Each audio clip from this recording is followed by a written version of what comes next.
నమస్కారం SDV news కి స్వాగతం. ముందుగా ఈనాటి ముఖ్యాంశాలు. న్యూ రాజరాజేశ్వరిపేటలో పర్యటించిన ఎమ్మెల్యే వెల్లంపల్లి. స్థానిక ప్రజలను సమస్యలు అడిగి తెలుసుకున్న ఎమ్మెల్యే. సీఎం జగన్ పై ఆరోపణ చేసే అర్హత నాదెండ్ల మనోహర్ కు లేదంటూ హెచ్చరిక. బీఎంసీలో నూతనంగా నిర్మించిన 2వ అంతస్తును ప్రారంభించిన మేయర్ భాగ్యలక్ష్మి. ఎమ్మెల్యే వెల్లంపల్లి ఉద్యోగులకు మెరుగైన సదుపాయాలు కల్పిస్తామని హామీ. ప్రతిపక్షాలపై కేంద్ర రాష్ట్ర ప్రభుత్వాలు బ్లాక్మెయిల్ రాజకీయాలను ఖండించిన సిపిఐ రాష్ట్ర కార్యదర్శి రామకృష్ణ. ప్రజాస్వామ్యాన్ని, రాజ్యాంగాన్ని కాపాడాల్సిన బాధ్యత ప్రతి ఒక్కరిపై ఉందని వెల్లడి.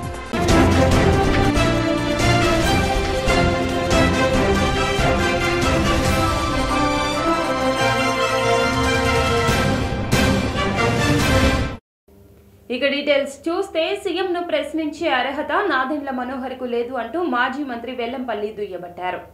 న్యూ రాజరాజేశ్వరిపేటలో మాజీ మంత్రి MLA Vellampalli, MLC Ruhulla, deputy mayor Sailaja Reddy, corporator దేవిలో గడప గడపకు మన ప్రభుత్వం కార్యక్రమం నిర్వహించడం జరిగింది. ఈ సందర్భంగా మాజీ మంత్రి ఎమ్మెల్యే వెల్లంపల్లి మాట్లాడుతూ మాజీ ఎమ్మెల్యే బోండా ఉమా 5 సంవత్సరాలు ఎమ్మెల్యేగా చేసి గాడిదలు కాశారని విమర్శించారు. బోండా ఉమా భూ కబ్జాలు, అక్రమ దందాలు, రౌడీయిజానికే ఎమ్మెల్యే పదవిని అడ్డం పెట్టుకున్నారని ఆరోపించారు. నాదెండ్ల మనోహర్ దేనికి పనికొస్తాడు? ఇతను జగన్మోహన్ రెడ్డి గారు సవాలు చూలుతాడు. వాళ్ళ నాయకుడే పనికిమాలినోడు. జగన్మోహన్ రెడ్డి గారు నుంచోబెట్టిన అభ్యర్థుల మీద ఓడిపోయిన వాళ్ళు వీళ్ళు మనకు సవాలు చూస్తారు. వీళ్ళ సవాల్కి విలువ ఏమైనా ఉందా? ఏమన్నా వీళ్ళకి ఒక నియోజకవర్గం లేదు, ఒక పార్టీ లేదు, ఒక పార్టీకి సిద్ధాంతం లేదు, ఒక విధానం లేదు. వీళ్ళు మమ్మల్ని ప్రశ్నిస్తారా? ఈరోజు నువ్వు పార్ట్నర్గా ఉన్న, మీ పార్టీ పార్ట్నర్గా ఉన్న చంద్రబాబు నాయుడు లక్షల కోట్లు అప్పు చేస్తే అప్పుడు నీ నోరు ఏమైపోయింది మనోహర్? ఏమైపోయింది నీ నోరు? ఆ రోజు మెదపలేదే. ఈరోజు దాదాపు 2.5 లక్షల కోట్లు ప్రజలకి డీబీటీ ద్వారా ప్రజలకి సహాయం చేస్తే దాన్ని నువ్వు ప్రశ్నిస్తావా? సిగ్గులేదు నీకు? మరి చంద్రబాబు అప్పులు చేసినప్పుడు నువ్వు ఎందుకు ప్రశ్నించలేదు? ఆ రోజు మీరు భాగస్వామ్యం లేదా? అంటే ఆ రోజు మీరు దోచుకున్నారుగా మీరు అప్పుడైతే. ఈరోజు జగన్మోహన్ రెడ్డి గారు దాదాపు 2 ఏళ్ళు కోవిడ్ కష్టకాలం ఉన్నా కానీ, ఆర్థిక ఇబ్బందులు ఉన్నా కానీ ఎప్పుడు కూడా ప్రజలకి సంక్షేమ పథకాలు ఆపకుండా అన్ని పథకాలు అందించి కోవిడ్ టైంలో కూడా ప్రజలకు తోడున్న వ్యక్తి జగన్మోహన్ రెడ్డి గారు. అటువంటి వ్యక్తి మీద నువ్వు ప్రశ్నిస్తావా? నీకు అర్హత ఉందా? నీకు అర్హత ఉందంట? నాదెండ్ల మనోహర్ని మీ ద్వారా ప్రశ్నిస్తున్నాను. పనికిమాల రాజకీయాలు, దిక్కుమాల రాజకీయాలు చేయడానికి మీరు పనికొస్తారు తప్ప దేనికి పనికిరాని వాళ్ళు నాదెండ్ల మనోహర్ అనే వ్యక్తి. వెల్లంపల్లి గారి పాదయాత్ర చేయడం మొదలైంది. ఈరోజు గత మల్లాది విష్ణు గారు కానీ అభివృద్ధి కార్యక్రమం చాలా 57 డివిజన్లు తీసుకెళ్ళడం జరిగింది. ఏ విధంగా అంటే రోడ్లు కానీ, డ్రైన్లు కానీ చక్కగా ఎమ్మెల్యే గారి మల్లాది విష్ణు ఆధ్వర్యంలో పోలీస్ స్టేషన్ ఎదురుగా 9 రోడ్లు వేయడం జరిగింది. అదేవిధంగా పద్మావతి ఎన్క్లేవ్ దగ్గర 3 రోడ్లు వేయడం జరిగింది. అదేవిధంగా బీఎంసీ నూతన భవనం 2వ అంతస్తును మేయర్ రాయన భాగ్యలక్ష్మి, ఎమ్మెల్యే వెల్లంపల్లి ప్రారంభించారు. ఈ సందర్భంగా మేయర్ రాయన భాగ్యలక్ష్మి మాట్లాడుతూ గత ప్రభుత్వ వైఫల్యానికి ఈ భవనం ఒక నిలువెత్తు నిదర్శనమన్నారు. దీనిని మన ప్రభుత్వ హయాంలో ప్రారంభించుకోగలిగామన్నారు. ఈ 2వ అంతస్తులో ప్రణాళిక, రెవెన్యూ, పీఓ, యూసీడీ, హార్టికల్చర్, పౌర సంబంధాలు, వెటర్నరీ విభాగాల సిబ్బందికి కేటాయించినట్లు చెప్పారు. విజయవాడ నగరపాలక సంస్థ కార్యాలయం నూతన భవనాన్ని ఈరోజు ప్రారంభించుకోవడం జరిగింది. కార్పొరేట్ స్టైల్లో ఈరోజు విజయవాడ నగరపాలక సంస్థ ఈ ఫ్లోర్ను రెడీ చేసి కొన్ని వింగ్స్ని ఇక్కడికి షిఫ్ట్ చేసే విధంగా నూతన హంగులతో ఈ కార్యాలయం ప్రారంభించుకోవడం చాలా సంతోషంగా ఉంది. ఎందుకంటే నగరపాలక సంస్థ ఆఫీస్ అంటే చాలామంది విజిటర్స్ వస్తుంటారు. నూతన ఇదేంటే చాలా పాత భవనాలు ఇంతకుముందు గతంలో ఉండేవి ఇక్కడ నగరపాలక సంస్థ ఆఫీస్ బిల్డింగ్లో. ఈరోజు ఒక ఫ్లోర్కి మాత్రమే ఓపెన్ చేసి విజయవాడ మున్సిపల్ కార్పొరేషన్ కొత్త బిల్డింగ్ దీంట్లో 3rd ఫ్లోర్ వరకు ఈరోజు ఆనరబుల్ వెస్ట్ కాన్స్టిట్యుయెన్సీ ఎమ్మెల్యే గారు Vellampalli Srinivas sir, ex minister ద్వారా మనం ఓపెన్ చేయడం జరిగింది. దీంట్లో మన ఆనరబుల్ మేయర్ మేడం అలాగే డిప్యూటీ మేయర్స్ ఇక్కడికి రావడం చాలా సంతోషం. మన విజయవాడ మున్సిపల్ కార్పొరేషన్లో పని పెరగడం, తర్వాత మన సిబ్బంది కూడా పెరగడం, ఇది కాకుండా మనకి ఒక మంచి మీటింగ్ హాల్ లేకపోవడం చాలా ఇష్యూస్ ఉండేది. కాబట్టి ఇది ఒక ఫ్లోర్ వరకు ముందుగా మనం మన విజయవాడ నగరంలో ఏదైతే మన నగరపాలక సంస్థలో గతంలో టీడీపీ గవర్నమెంట్ ఉండేటప్పుడు మనకి కార్పొరేషన్లో కొత్త బిల్డింగ్ నిర్మాణం అన్నది చేపట్టడం జరిగింది. ఏది వాళ్ళు పూర్తి స్థాయిలో నిర్మించలేక, పూర్తి స్థాయిలో ఏ ఒక్క పని చేయలేకపోయినారో అనడానికి నిదర్శనం మన కార్పొరేషన్లో ఈ బిల్డింగే. ఈరోజు ఈ బిల్డింగ్ని మన వైఎస్ఆర్సీపీ పార్టీ వచ్చిన తర్వాత మన గౌరవ ముఖ్యమంత్రి వర్యులు జగన్మోహన్ రెడ్డి గారి పాలనలోన ఈ బిల్డింగ్ అన్నది మనం కంప్లీట్ చేసుకోవడం చూసారా. ఈరోజు ఏదైతే మున్సిపల్ ఆఫీస్లోని నూతన బిల్డింగ్లో ఒక ఫ్లోర్ని ప్రారంభిస్తానికి మా యొక్క పశ్చిమ నియోజకవర్గ ఎమ్మెల్యే అయిన మరి మాజీ మంత్రివర్యులు వెల్లంపల్లి శ్రీనివాస్ గారు, నగర మేయర్ గారు రాయన్ భాగ్యలక్ష్మి గారు, మరి మా యొక్క మున్సిపల్ కమిషనర్ గారు, మా డిప్యూటీ మేయర్ శైలజారెడ్డి గారు అందరూ హెచ్ఓడీస్తో కలిసి ఈ యొక్క బిల్డింగ్ ప్రారంభించడం జరిగింది. నిజంగా మా యొక్క టర్మ్లో వచ్చినాక బిఎంసీలో ఎన్నో అద్భుతాలు.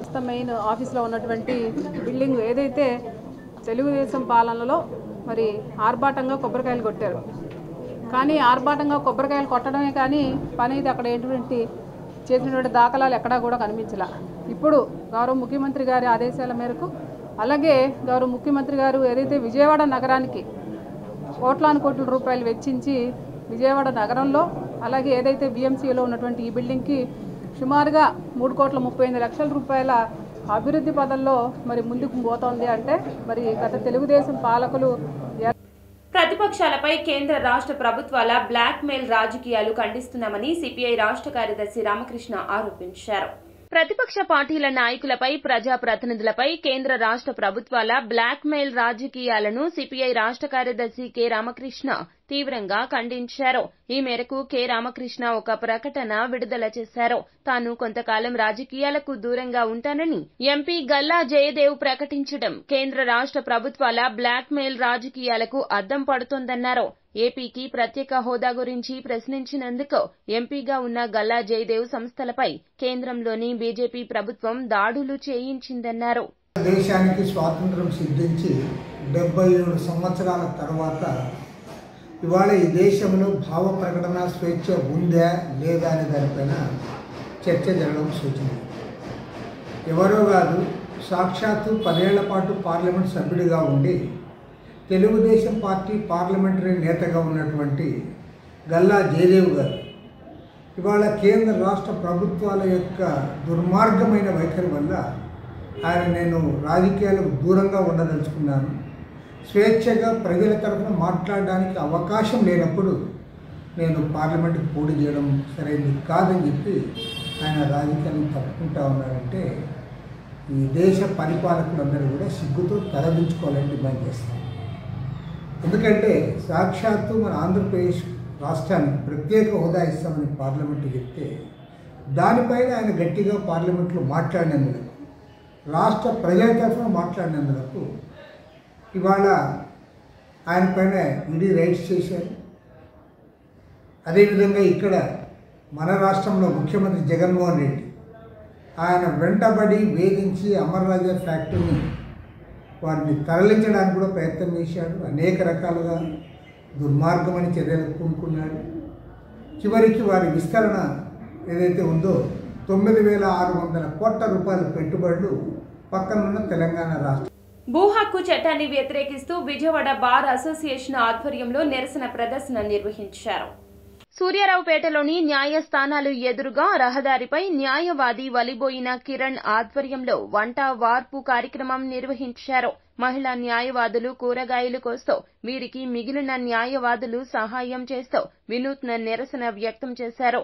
అక్కడే భోజనం చేశారు. ప్రధాన కార్యదర్శి జన్ను శ్రీధర్లు మాట్లాడుతూ ప్రజలకు రాజ్యాంగం కల్పించిన హక్కులను రాష్ట్ర ప్రభుత్వం కాలరాస్తోందని ఈ సందర్భంగా ఆరోపించారు. ఆంధ్రప్రదేశ్ ప్రభుత్వం వారు దేశంలో ఎక్కడా లేనటువంటి ఒక దుర్మార్గమైనటువంటి ప్రజా వ్యతిరేకమైనటువంటి ఒక భూ హక్కుల చట్టం అనేటువంటి ఒక తప్పుడు పేరుకి భూ హక్కులు అని చెప్తూ భూ భక్షణ చేసేటువంటి ఒక చట్టాన్ని తీసుకొచ్చింది. ఈ ప్రజా వ్యతిరేకమైనటువంటి చట్టాన్ని ఆంధ్రప్రదేశ్లోని న్యాయవాదులు అందరూ కూడాను ముక్త కంఠంతో ప్రజల తరఫున ఈ ఉద్యమాన్ని చేపట్టాం. అందులో భాగంగా బెజవాడ బార్ అసోసియేషన్ ఈ రోజున 40వ రోజు ఈ ఉద్యమాన్ని ముందుకు తీసుకెళ్తా ఉంది. ఈరోజు వంట వార్పు కార్యక్రమాన్ని రోడ్ల మీదకి వచ్చి చేస్తూ ఉన్నాం. ఈ చట్టం కనుక అమల్లోకి వచ్చినట్లయితే ప్రజల ఆస్తుల యొక్క రక్షణ ఉండదు, ప్రజల యొక్క ఆస్తుల గోప్యతకి రక్షణ ఉండదు. ప్రతి ఆస్తిని వాళ్ళ దగ్గర రిజిస్ట్రేషన్ చేసుకోవాలట. రాష్ట్ర ప్రభుత్వం వారు ఏపీ భూ హక్కుల చట్టం 2022ని తీసుకొచ్చినది. ఇదంతా కూడా మేము ఒక చీకటి చట్టంగా పరిగణిస్తున్నాం. గత 40 రోజులుగా మా బెజవాడ బార్ అసోసియేషన్ ఆధ్వర్యంలో లేని హార్దీక్షలు వివిధ రకాల ఉద్యమాలు చేస్తున్నాం. అదే భాగంగా ఈరోజు మేము ఈ సివిల్ కోర్టు కాంపౌండ్ ఎదురుగుండా వంట వార్పు అనే కార్యక్రమం ద్వారా మా బెజవాడ బార్ అసోసియేషన్ తరఫున ఈ రాష్ట్ర ప్రభుత్వానికి నిరసన తెలియజేస్తూ మేము రాష్ట్ర ప్రభుత్వానికి డిమాండ్ చేసేది ఏంటంటే ఈ చట్టము పూర్తిగా చట్ట వ్యతిరేకమైన చట్టము, అలాగే భారత రాజ్యాంగానికి కూడా పూర్తిగా వ్యతిరేక చట్టం కాబట్టి తక్షణమే ఈ చట్టాన్ని రద్దు చేసి వేయాల్సిందిగా బెజవాడ బార్ అసోసియేషన్ తరఫున general B channel C channel ద్వారా మీకు విన్నవించుకునేది ఏంటంటే ఈ భూ హక్కుల చట్టం మన ప్రజల హక్కుల్ని హరించి వేసేటట్లుగా ఉంది. మీ హక్కుల్లో ఎవరైనా చొరబడి దొంగ డాక్యుమెంట్లు సృష్టించి వారు కనుక నమోదు చేసుకుంటే మీరు 2 సంవత్సరాల వరకు అబ్జెక్షన్ తెలియజేయకపోతే ఆ భూమి వారిదైపోతుందంట. ఎంత దుర్మార్గమైన చట్టం. కాబట్టి న్యాయవాదులమైన మేము మీకోసం మీ ప్రజల కోసం రోడ్డెక్కి మేము ఈరోజు పోరాడుతూనే ఉన్నాం. ఎందుకంటే మీరు ఒకవేళ మీ భూమి కోల్పోయినా కూడా గతంలో అయితే భూమి కోల్పోయిన వాళ్ళు కోర్టుకు వెళ్ళి వారు రెమెడీ తెచ్చుకుంటారు. కానీ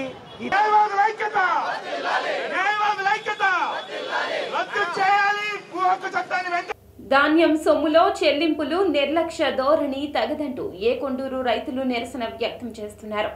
ఏకొండూరు మండలానికి చెందిన 14 మంది ఎస్సీ ఎస్టీ రైతులకు సుమారు 3 ఏళ్ల క్రితం నాటి ధాన్యం సొమ్ము 10.87 లక్షలు ఇంతవరకు ప్రభుత్వం చెల్లించలేదు.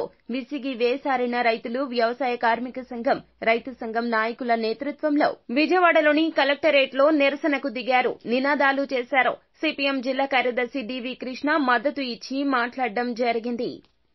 రైతులకు ధాన్యం డబ్బులు వెంటనే ఇవ్వాలి, ఏకొండూరులో ధాన్యం డబ్బులు వెంటనే ఇవ్వాలి, కౌలు రైతులకు ధాన్యం డబ్బులు వెంటనే ఇవ్వాలి. 2020 చరవాణి మరమ్మతుల్లో ఆధునిక సాంకేతిక పరిజ్ఞానం అందిపుచ్చుకోవాలని సీఈఓ రిజా అర్షయుద్దీని పేర్కొన్నారు. చరవాణి మరమ్మతుల్లో వచ్చిన ఆధునిక సాంకేతిక పరిజ్ఞానాన్ని అందిపుచ్చుకోవాలని ఇండోనేషియాకు చెందిన బార్నియో స్కైమాటిక్ సంస్థ సీఈఓ రిజాల్ అర్షయుద్దీని పేర్కొన్నారు. ఆయన పలు అంశాలపై అవగాహన కల్పించారు. నూతన సాంకేతిక పరిజ్ఞానం ద్వారా ఎలాంటి చరవాణిని అయినా నిమిషాల వ్యవధిలోనే మరమ్మతు చేసే అవకాశముందన్నారు. ఐసీలు, బోర్డులు ఎక్కడ ఉన్నాయి, వాటికి ఎలా మరమ్మతులు చేయవచ్చో సులువుగా తెలుసుకోవచ్చన్నారు. ఎంబీటీ అండి, నా పేరు మూర్తి. మనం ఈ మొబైల్ ఇన్స్టిట్యూట్ అండి, ఇది మొబైల్ సంబంధించిన రిపేర్ ఇన్స్టిట్యూట్ మంది ఎంబీటీ ఇన్స్టిట్యూట్. ఇది స్టార్ట్ చేసి మనం కరెక్ట్గా ఇప్పటికి 28వ బ్యాచ్ రన్ అవుతుందండి, 3 years అవుతుంది. అలాగే మనం ఇచ్చే కోచింగ్ని బట్టి నా దగ్గర నేర్చుకున్న స్టూడెంట్స్ అందరూ సెటిల్ అవ్వడం చూసి వాళ్ళ సక్సెస్ని బట్టి నాకు ఇండోనేషియా నుంచి మాకు ఏదైతే రిపేర్లు చేస్తామో ఆ రిపేర్లకు సంబంధించిన సర్వర్స్ ఉంటాయండి. ప్రతి లైన్ కూడా ఉంటుంది, ఆ లైన్ చూసుకొని మనం రిపేర్ చేసుకోవడం. ఒకప్పుడు రిపేర్ చేయాలి అనుకుంటే మనం ట్రేస్ చేసి చాలా టైం పట్టేది. ఈ ఇండోనేషియా సీఈఓ వచ్చేసి రిజాల్ అండి. ఈ రిజాల్ సార్ వచ్చేసి సాఫ్ట్వేర్ని మనకి ఎలా తయారు చేశారు అంటే ఏదన్నా మొబైల్ రిపేర్ మనకు వచ్చినప్పుడు ఈజీగా మొబైల్ని ఎలా రిపేర్ చేయొచ్చు, ఎలా ట్రబుల్ షూట్ చేయొచ్చు, ఏ ఐసీలో ప్రాబ్లం ఉంది ఎలా అన్నది మొత్తం కూడా వివరంగా వాళ్ళు sir. MBT institute Vijayawada sir. ఈరోజు మన ఇన్స్టిట్యూట్కి ఇండోనేషియా నుంచి బోర్నియో సీఈఓ గారు రిజాల్ గారు రావడం జరిగిందండి. ఓకే, మనం ఆల్రెడీ ఇన్స్టిట్యూట్ స్టార్ట్ చేసి 3 సంవత్సరాలు అయింది. ఈ 3 సంవత్సరాల్లో మన స్టూడెంట్స్ సక్సెస్ అన్నీ చూసి వేరే వాళ్ళ ద్వారా కాంటాక్ట్ అయ్యి మన దగ్గరికి రావడం జరిగింది ఇక్కడికి. అసలు ఈ బోర్నియో సాఫ్ట్వేర్ ఏంటి అంటే ఇంతకుముందు మనం ఒక మొబైల్ రిపేరింగ్ నేర్చుకోవాలి అంటే 2-3 సంవత్సరాలు టైం పట్టేదండి. ఈ బోర్నియో సాఫ్ట్వేర్ ద్వారా ఏంటంటే నెల 15 రోజుల్లోనే ఒక మొబైల్ని పూర్తిగా ఎలా రిపేర్ చేయొచ్చు ఏంటి అన్నది ప్రతి ఒక్కటి ఆ సాఫ్ట్వేర్లో ఉంటుందండి. ఒకవేళ మనకు మొబైల్ రిపేర్కి వచ్చింది అనుకోండి, అది డిస్ప్లే రావట్లేదు అనుకోండి, డిస్ప్లే సెక్షన్ ఎలా రిపేర్ చేయాలి, సిగ్నల్ రాకపోతే సిగ్నల్ సెక్షన్ ఎలా రిపేర్ చేసుకోవాలి, ప్రతి ఒక్కటి కూడా ఈ సాఫ్ట్వేర్ ద్వారా రిపేరింగ్ అన్నది తేలికవుతుందండి. ఓకేనా? అదే మంగళగిరి తాడేపల్లిలో అనుమానితుల పట్ల తాడేపల్లి పోలీసులు అప్రమత్తమయ్యారు.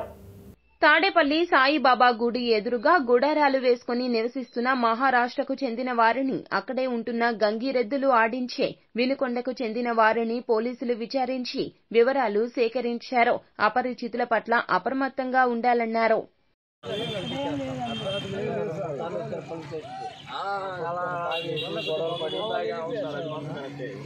అయితే మేము కూడా మొదలుంచుకోము సారే చూస్తారు సార్ గారికి వస్తుంది గారికి వస్తుంది దానికి గొడవలు కానీ ఏమన్నా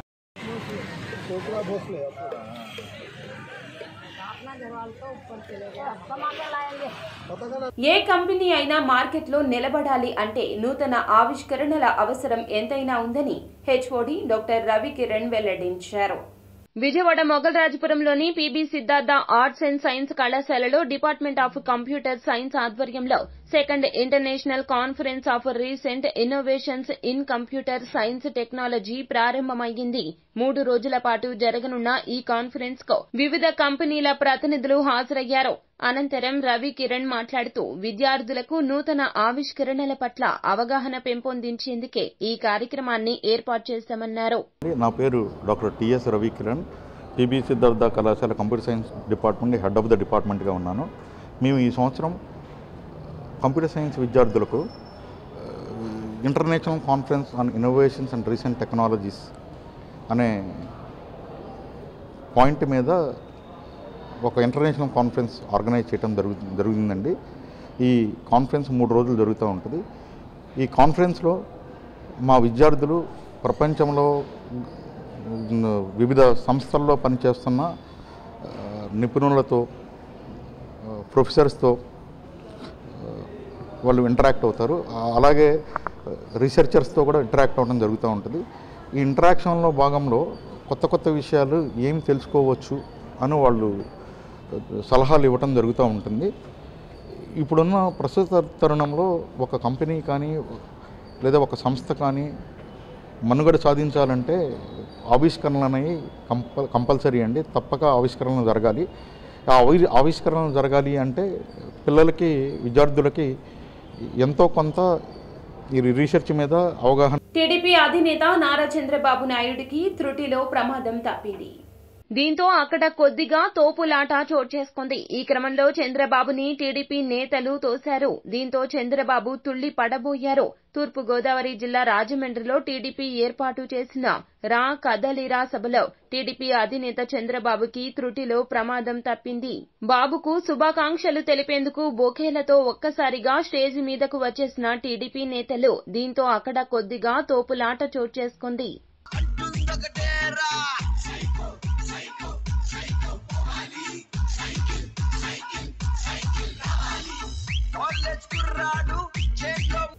ఆర్టీసీ మెడికల్ అన్ఫిట్ అయిన ఉద్యోగులు ధర్నా చౌక్లో ధర్నా నిర్వహించారు. విజయవాడ ధర్నా చౌక్ లో నిరాహార దీక్ష చేపట్టిన అనంతరం మాట్లాడుతూ అనారోగ్య కారణాలతో మెడికల్ అన్ఫిట్ అయితే కుటుంబంలో ఒకరికి ఉద్యోగం ఇవ్వాల్సి ఉందన్నారు. దీనిపై సంస్థ జీవో కూడా విడుదల చేసినట్లు గుర్తు చేశారు. ఆర్టీసీ కోసం జీవితాన్ని ధారపోసి దురదృష్టవశాత్తు అనారోగ్యం బారిన పడి కుటుంబ పోషణలో ఇబ్బందులు ఎదుర్కొంటున్నామన్నారు. కనీసం వైద్య ఖర్చులకు డబ్బు లేదంటూ ఆవేదన వ్యక్తం చేశారు. అన్ని విధాలా కుమిలిపోతున్నామంటూ వాపోయారు. అప్లై చేసి ఉంటే ఇప్పుడు రీసెంట్గా మేనేజ్మెంటు మేము మీ పిల్లలకు కానీ మీ ఉద్యోగాలు ఇవ్వము, భార్య పిల్లలకు ఉద్యోగాలు ఇవ్వలేము, మీరు అప్పుడున్న బేసిక్ ప్రకారం, అప్పుడున్న డిఏ, అప్పుడున్న హెచ్ఆర్ ప్రకారం అప్పుడు మిగిలిపోయిన సర్వీస్కి డబ్బులు ఇస్తామంటున్నారు సార్. ఇది ఎంతవరకు న్యాయం సార్? అప్పుడు సర్క్యులర్ సార్, మీకు సర్క్యులర్ వచ్చిందా? అందరికి ఓడీలు ఇచ్చారు సార్ కొంతకాలం. మీకు సర్క్యులర్ ఒకటి ఉన్నది PD 19/2015లో వచ్చిందా? దాని ప్రకారం మీ భార్యకు కానీ పిల్లలకు కానీ ఉద్యోగాలకు అప్లికేషన్లు పెట్టుకోమంటే పెట్టుకున్నారు సార్. కానీ నేటికి ఇది 2015 నాటి చూడండి సార్, 23 ఇన్ని సంవత్సరాల నుంచి ఈ భార్య పిల్లల ఉద్యోగాలకు అందరూ పోరాడుతూనే ఉన్నాం సార్. మేము చేయని కార్యక్రమం అంటూ లేదు సార్. రవాణా శాఖ మినిస్టర్లను కలిసాము, ధర్మాన కృష్ణదాస్ గారిని కలిసాము, ఎండీ గారిని 4 ఎండీ గారిని, సాంబశివరావు గారిని కలిసాము, సురేంద్రబాబు గారిని కలిసాము. నా పేరు భారతి సార్, మాది కడప. నా భర్త పేరు జయరామ్ రెడ్డి, ఆయన డ్రైవరు. మెడికల్ అనిపెట్టి 10 ఏళ్ళు అవుతుంది. అందరు అధికారులను కలిసినాం. ఈ అధికారిని పోగొట్టుకొని అందరినీ కలిస్తే ఎవరు కూడా మమ్మల్ని ఎవరు కూడా ఆదుకోలేదు. ఆయన సార్ వరకు మా దృష్టికి ఎవరిని తీసుకుపోలే, సీఎం వరకు తీసుకుపోలేదు మమ్మల్ని. ఇప్పుడు మా పరిస్థితి ఎట్టిందంటే ఆయన కళ్ళు కనపరావు, మాకు ఇల్లు వాకిల్ లేదు. మేము ఇప్పుడు ఎట్లా ఉన్నామంటే, స్రవంతి మా వారు ఆర్టీసీ డ్రైవర్, అన్ఫిట్ అయ్యారు, మెడికల్ అన్ఫిట్ అయ్యారు కలర్ పాయింట్ మీద. 2 బిడ్డలను పెట్టుకుని బతకడానికి 5 సంవత్సరాల నుంచి ఏడుస్తూ బాధపడుతున్నాం. రవాణా శాఖ మంత్రి గారు పేరు నాని గారి దగ్గరికి వెళ్తే ఇస్తామని ఆనాడు వాగ్దానం చేశాడు. ఇస్తానని అన్నప్పుడు ఇవ్వకుండా నిన్నాళ్ళ నుంచి ఎదురు చూస్తున్నాము. చచ్చిపోవాలో బతకాలో తెలియకుండా నేను 200 కూలికి వెళ్ళి బతుకుతున్నాను. నా బిడ్డలు పెంచుకుంటాను, నా భర్తను పెంచుకుంటున్నాను. ఇంకెంతకాలం మేము ఇట్లా బాధపడాలి? ఎంతకాలం ఇట్లా ఏడవాలి? మేము మా మీద దయచూసి సీఎం సార్. ఫిబ్రవరి 20వ తేదీ నుండి భాజపా ప్రజా పోరు నిర్వహించినట్లు ప్రధాన కార్యదర్శి సాగి కాశీ విశ్వనాథరాజు వెల్లడించారు. ఈ సమావేశంలో రాష్ట్ర అధ్యక్షురాలు పురంధరేశ్వరి, జాతీయ నేత శివప్రకాష్, జాతీయ కార్యవర్గ సభ్యులు సోము వీర్రాజు, ఇతర నాయకులు పాల్గొని వచ్చే ఎన్నికలకు అనుసరించాల్సిన వ్యూహాలపై చర్చించారు. ఇటీవల పార్టీ తరపున నియమించిన క్లస్టర్ ఇన్ఛార్జీలు ఫిబ్రవరి 1 నుండి 7వ తేదీ వరకు జిల్లాలో పర్యటించాలని నిర్ణయించారు. 9 నుండి 11 వరకు రాష్ట్ర వ్యాప్తంగా పల్లెకు పోదాం కార్యక్రమాన్ని నిర్వహించనున్నారు. మా పార్లమెంట్ని విభజించుకుని ఆ క్లస్టర్స్కి సంబంధించి ఎవరైతే ఇన్ఛార్జ్ కో ఇన్ఛార్జ్గా మేము వేసుకున్నామో వారితోటి ఏ రకంగా పార్లమెంట్ స్థాయి మాత్రమే కాకుండా ఆ పార్లమెంట్లో వచ్చేటువంటి అసెంబ్లీ సంబంధించినటువంటి అంశాలని కూడా చర్చించుకుంటూ ప్రణాళికతోటి ముందుకు వెళ్ళాలనేటువంటి అంశాలని ఇవాళ ఈ సమావేశంలో మేము చర్చించుకోవడం జరుగుతుంది. రాష్ట్రంలో ఉన్నటువంటి వాతావరణం చూసినట్లయితే ఖచ్చితంగా ప్రజలు మార్పు ఆకాంక్షిస్తున్నారు అనేటువంటి విషయం చాలా స్పష్టంగా ప్రతి ఒక్కరికి అర్థమవుతున్నటువంటి అంశం.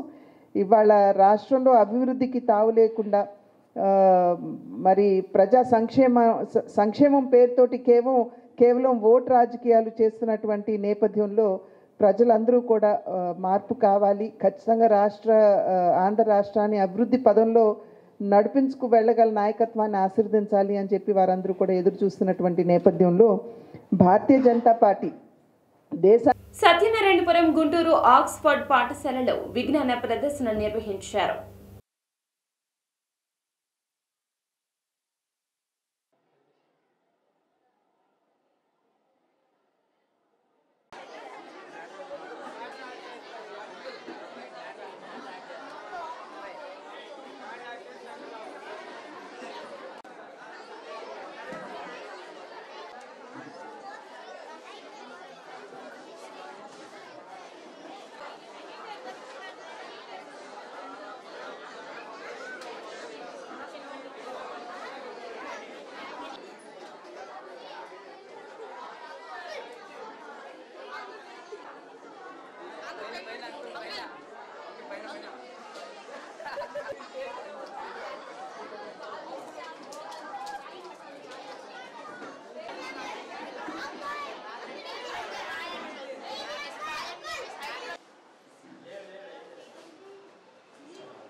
ఉమారాణి, ఆక్స్ఫర్డ్ సంస్థల రీజనల్ ఇన్ఛార్జ్.